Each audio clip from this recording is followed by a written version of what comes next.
Hey folks, so I'm here with Marni Halasa, and she is a well-known figure here in New York City. She was involved in the Occupy Wall Street protests. She's run for city council in the past. Why don't you introduce yourself to us, Marni? Hi, my name is Marni Halasa. I'm a community activist and also a candidate for city council in 2021. Okay. And now the reason that I'm having this conversation with you is that you live in Chelsea, the area of Manhattan. It's I guess explain to us the Chelsea neighborhood. Give us the specifics of it, and then we're going to talk about what happened there recently. Okay, so Chelsea Hell's Kitchen, District 3 is Chelsea, Hell's Kitchen, the Garment District. It goes all the way down to Canal. It's like the west side of Manhattan. It's an interesting district because, it's a very highly gentrified district. But at the same time, it has three big public housing developments. So it's this interesting mix of very wealthy and then also not so wealthy. It's one of those districts where, it has the High Line and it has, all these sort of tourist attractions where, people come to it. It's got that name that they like to go. They like to go and shop and see sort of this, tourist sites. But at the same time, it's also residential. And it also has a lot of sort of, hidden poverty, as I'd like to say. So, what I'm trying to do is, people that, are in need, public housing residents, also it has a lot of homeless people. So what I'm trying to do is sort of rectify some of that situation and let people know that even though it is a highly gentrified district, that there are people here that are really in need. So now, recently here in New York City, I'm in Brooklyn, you're in Manhattan and Chelsea, we had our primary vote. And in most of New York City, the Democratic primary is the election. I mean, the actual election is almost just kind of ratification because everyone here is a Democrat. And you said there were some pretty strong irregularities that took place. And you weren't the only person that noticed it, that in Chelsea, in your neighborhood, some stuff was happening at those voting booths that wasn't right. Tell us about what happened. Right. So I mean, I think a lot of New Yorkers are hearing that the Tuesday primary was essentially a mess. There were so many absentee ballots. People didn't get their absentee ballots that requested. I think those that were sent out, I think 700,000 were sent out, but only 94,000 were returned. Polling sites were moved, polling sites were closed. There were really long lines. But in the situation that I had a friend that actually called me, and she was so distraught with her voting experience. She said, "Marni, come down with me to vote." So I actually went down with her, and the problem with what she experienced is that she was not given a complete ballot. So she's a public housing resident, and for her and many of the public housing residents, I think there was a big turnout, and they wanted to vote. They really wanted to vote because their public housing developments were being turned over to something called RAD, which is Rental Assistance Demonstration, which is basically a privatization scheme to give public housing apartments that are very deeply affordable to put them in the hands of private developers. So the residents here in Chelsea they really wanted to vote. A lot of the Democratic incumbents in this district did not come out publicly against RAD, which was really this sort of like privatization / eviction scheme. And they really wanted to vote for the challengers because the challengers had come out against RAD. So when she went to vote, she was giving an incomplete ballot. And when she said to the poll workers, "Hey, there's a congressional and state Senate primary that I want to vote in," and the poll workers were like, "Oh, no, what are you talking about? Like that's the ballot." Wow. So even the poll workers themselves didn't know kind of what was going on. So eventually she was able to vote, but it took 10 hours. 10 hours later and 3 poll visits later, with me and a couple of our other friends, we sort of set everything right. But the interesting thing about it is that even the poll supervisor first he was like, what? There's an incomplete ballot, really? And then when he called the BOE, the Board of Elections, because we actually made him do that, he admitted to the BOE that, this has been happening quite a bit today. And this was at 3 p.m. So how many incomplete ballots did they give to voters, and the voters didn't even know? So that was sort of her experience, which is sort of troubling. So people are going to vote, and they say, here's your ballot, and they don't give them the whole ballot. That's what happened. Correct. Now, Correct. did this happen in other parts of the city, or just in Chelsea? No, it happened all over the place, because news reports, also on Twitter, people were reporting that on Twitter, and just this was happening all over the city, So, and what that does is it kind of guarantees a low turnout. So, really that favors the incumbents. Mm-hmm. Now, it's bad enough to have an election in the middle of a pandemic, right? Because voters, we all received the option of getting an absentee ballot. But for some elderly folks, maybe they didn't get it in the mail or something, but then they go to their polling place, and that's a risk. They might be afraid to go out to vote. There are a lot of concerns with this election. Now, one issue that you've talked a lot about is housing. And the issue of housing justice and the rent control and that whole situation here. And many people on a national level are looking at the housing markets, because at this point there's been a freeze on foreclosures, but roughly 1 in 12 home mortgages haven't been paid in the last 3 months. Do you think that this is going to affect New York City? If there's going to be a big housing crash pretty soon, and a lot of homes up on the market, and how will New York City be affected? Because here the rent is out of control.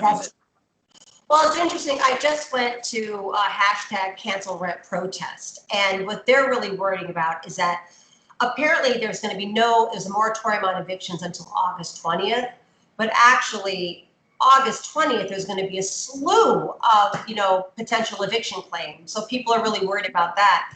But also in the rental market, people, even on unemployment, unemployment is something, but honestly, for a lot of people, it's not enough to pay their rent.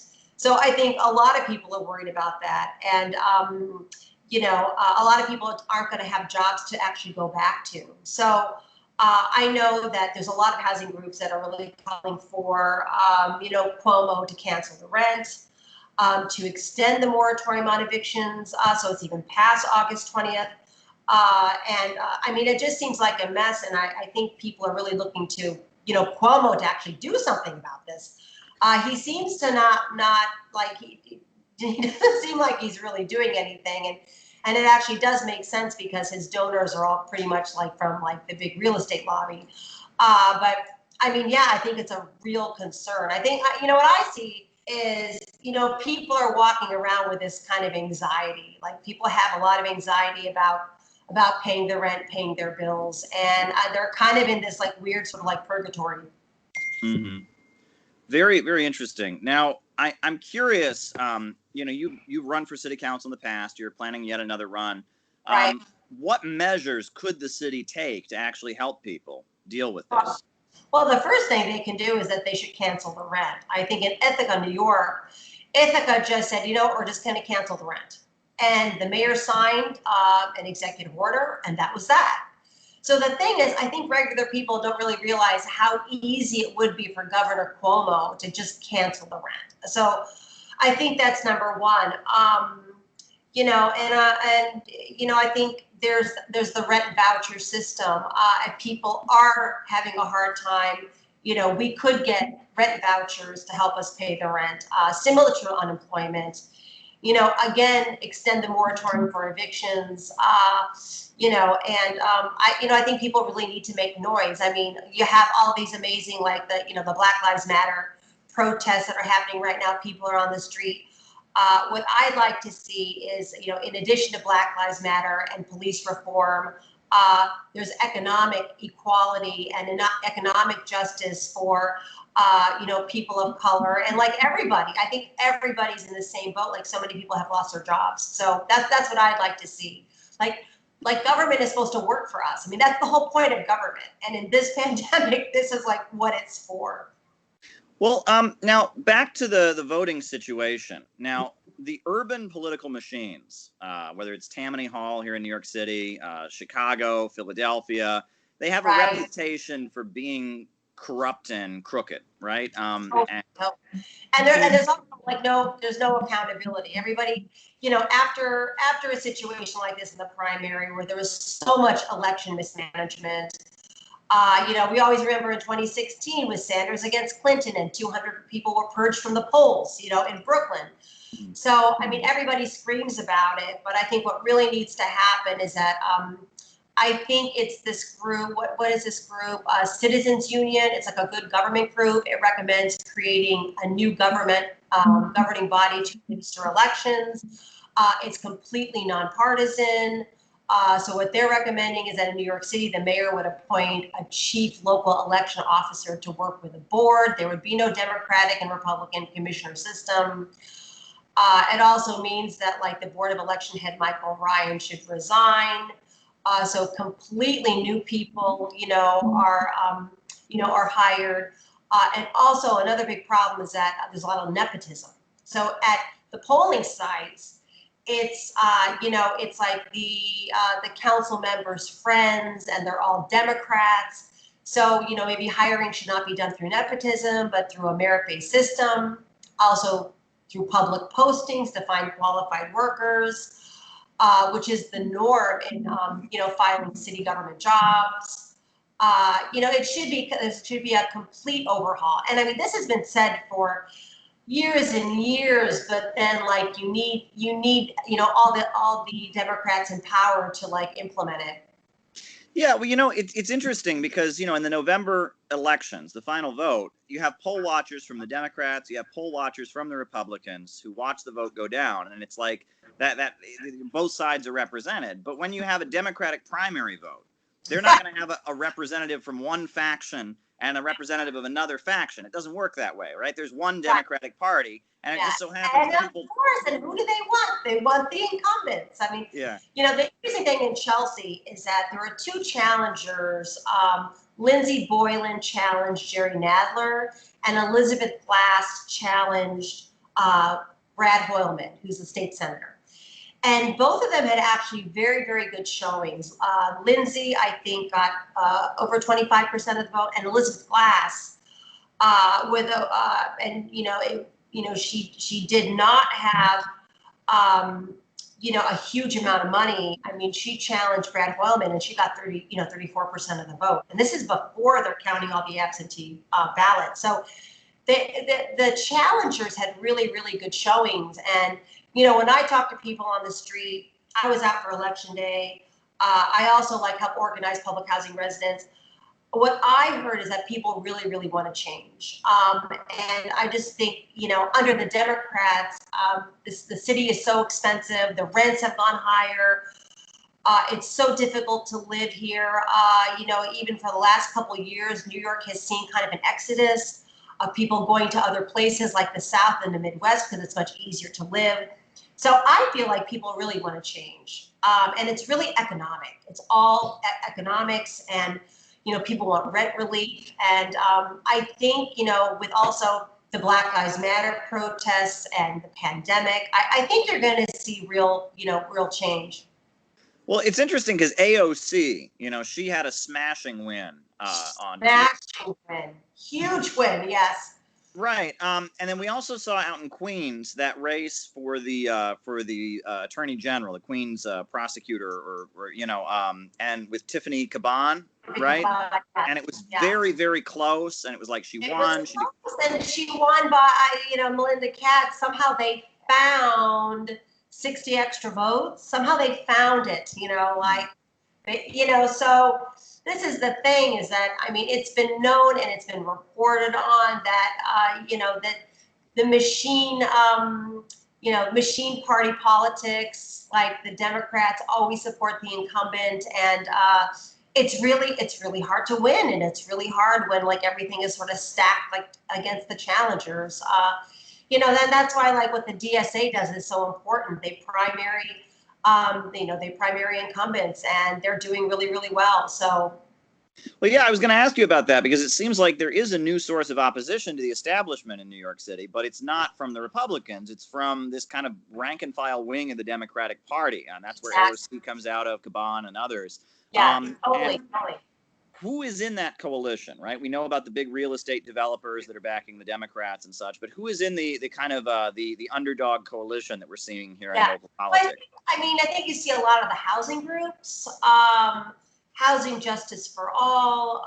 There's a lot of, I think, tenants groups, housing groups that want to see rent relief. I think they're like, they want the progressive wing, like the DSA, to, hopefully, to primary and actually win.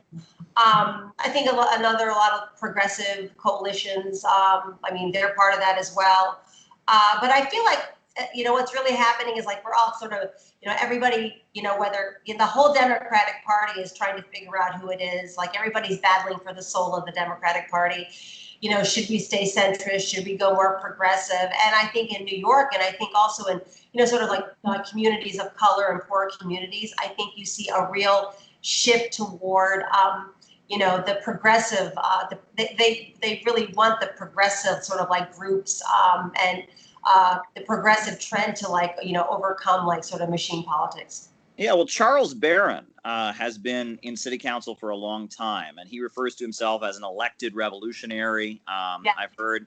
What do you know about his roots? I mean, he's kind of an outlier in New York City politics. He is an outlier, and I think also for Charles Barron, whenever I talk to public housing tenants, they love him, they adore him, and I think what he does is he calls out lawmakers that are in bed with big real estate, and he actually really represents his constituents. So I think it actually can be done, but he has actually he's actually shown some independence that he's been probably one of the most independent council members, because it doesn't always happen. I mean, you see a lot of people that are selling their communities out.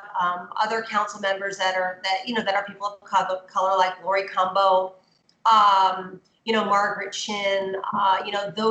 Those council members are really in bed with big real estate, and their constituents know it. And so I hear it too. I hear people tell me things. What's pretty wild is that Margaret Chin, back in the day, she was a communist. Did you know that? I did. Yes. Yeah. She was the leader of the Communist Workers Party of New York City. It's crazy, and she changed so much. I mean, it's like, how do these people really? Yeah. Now, Udonis Rodriguez, though, he's in Harlem, right? Or in Washington Heights, I think, right? Yeah. And he's got a progressive record on some issues, right? Wouldn't you say? Yeah, well, the thing about Udonis is, so Udonis is the prime sponsor for the SBJSA, the Small Business Job Survival Act, which would actually give small business owners like my husband and myself, we had a small coffee shop in Hudson Yards. They would give all small business owners an affordable lease and the right to renew that lease for 10 years. So kind of what's missing in all these so-called like new legislation coming out to help small businesses is the right to renew. If you have the right to renew as a commercial tenant, you will be able to stay in your storefront. A landlord will not be able to kick you out. But I have been screaming about this for the past years. I have been calling Corey Johnson out like every chance I can. It's been basically a part-time job for me. And he will not touch the small business. He will not bring it to a vote, even though there's a majority in city council. And I think the big thing is that the landlord lobby does not want this bill because of this right to renew, because then a small business owner will be able to stay in their space for 10 years. So Udonis actually just changed it. He tweaked it. And above 96th Street and in all the 5 boroughs, small businesses would be able to get the SBJSA, those protections. But below 96th Street, you cannot, small business owners will not, on the ground floor, they will be able to get those protections, but above the ground floor, those businesses will not be able to get those protections. And 77% of all small businesses are above the ground floor. So it's a little bit of an issue because here you have another situation, very typical of like the New York City Democrats, that there's a kind of this concept of incrementalism, that some businesses will get protections and other businesses will not get protections. So, I think, yes, you could make an argument that it's a good first start, but I mean, in my district, I have a problem with that because I want all businesses in my district to get those protections. Yeah. Now, I know New York City, compared to a lot of cities, our rent control laws and our protections for renters and stuff are pretty decent. And that comes from decades of struggle because, back in the 30s and 40s, New York City was a stronghold for the Communist Party. And the Communist Party was very involved in the housing issue. They had their unemployment councils and their groups, and they worked really, really hard. And even up into the 70s and 80s, they had something called the Metropolitan Council on Housing, I believe. They still have, yeah. Mm-hmm. Yeah, and that has done a lot to win those reforms. So it's really fascinating to look at what's happening. I will just do an international connection here because I can imagine that if in some other country there had been an election, in a major city, and people were only getting half the ballot handed to them, and it took hours and hours for people to get their whole ballot, we might call foul. We might have the UN condemning their elections as undemocratic. Do you see a little bit of hypocrisy in the way the USA, constantly goes around the world condemning elections around the world, at our elections? And then, like, in their own backyard, it's happening over and over and over, and like nobody there's a little bit of noise about it. You might read some media reports, but then nothing ever happens. And also, I think a lot of the incumbents and Governor Cuomo, they just allow it to happen. And Cuomo actually knew that by expanding this absentee ballot system, he knew that these local boards were not really prepared for it. There was not enough adequate funding for it. There was no really detailed plan to really help the local boards. So I think he actually knows that this was going to be a problem, and he just doesn't care. He just let it happen because it actually favors him and favors the people who he supports. Indeed. So, well, I'm excited to see how things go over the course of the next year because you have a reputation from Occupy Wall Street of being very theatrical and performative. So I'm sure that your campaign is going to be very, very, very interesting. I expect a lot of fun surprises from your campaign. So I'm sure everyone will be paying close attention to Marni Halasa. Thanks for updating us about the voting irregularities in Chelsea, and we'll be checking in with you soon. Yeah. And also, what I get the question when I talk to people on the street, I'm always on the street, and everybody says, Marni, I'm just an ordinary person. What do I do? So what I find interesting is, people can, yes, you can join a group. Yes, you can attend protests. But I think something that's very, very interesting that I try to do and I see other people do is kind of a flyering campaign. Make 500 flyers, put something on the flyer that you feel really needs to be done in your community and just slap it up all over the place. Go take a walk and put up 500, 1,000 flyers. And it's very interesting. You'll see how that meshes, it'll start to resonate. It'll actually you'll start to hear about it also. Like people will start to take pictures, retweet it. And that's my advice to everybody. Don't be afraid to make some noise. Don't be afraid to put up flyers. You see a public meeting, you don't like what's going on, get out there, raise your voice. Because you'd be surprised. One person can make a difference. Absolutely. Well, thank you for your time, Marni, and thank you. My best wishes to you. And thank you for everything. You too. Thanks for having me.